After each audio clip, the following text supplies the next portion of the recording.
ലോക്സഭാ തെരഞ്ഞെടുപ്പിന്റെ ഒന്നാം ഘട്ടമായി ഇന്ന് 102 മണ്ഡലങ്ങളിലായി 1625 സ്ഥാനാർത്ഥികളാണ് ജനവിധി തേടുന്നത്.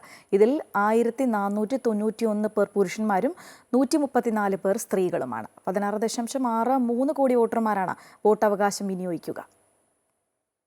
16.63 കോടി വോട്ടർമാരിൽ 8.4 കോടി പുരുഷന്മാരും 8.23 കോടി സ്ത്രീകളും 11,371 ട്രാൻസ്ജെൻഡർമാരും ഉൾപ്പെടുന്നു.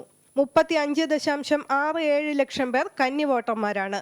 20-നും 29-നും വയസ്സിനിടയിലുള്ള 3.51 കോടി യുവ വോട്ടർമാരുണ്ട്. 41 ഹെലികോപ്റ്ററുകളും 84 പ്രത്യേക ട്രെയിനുകൾ, ഏകദേശം 1 ലക്ഷം വാഹനങ്ങളും പോളിംഗ് സുരക്ഷാ ഉദ്യോഗസ്ഥരെ പോളിംഗ് കേന്ദ്രങ്ങളിൽ എത്തിക്കുന്നതിനായി ഉപയോഗിച്ചു.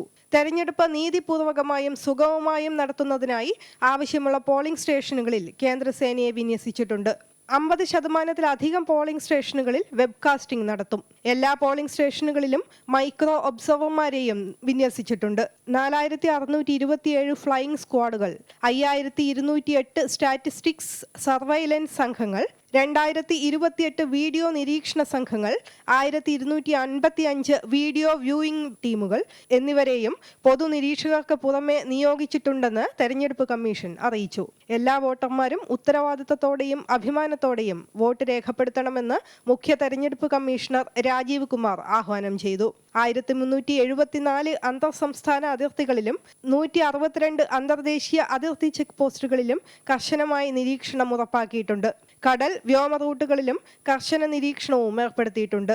ആദ്യഘട്ടം തെരഞ്ഞെടുപ്പിനായി ആകെ 1.87 ലക്ഷം പോളിംഗ് സ്റ്റേഷനുകളാണ് ക്രമീകരിച്ചിരിക്കുന്നത്.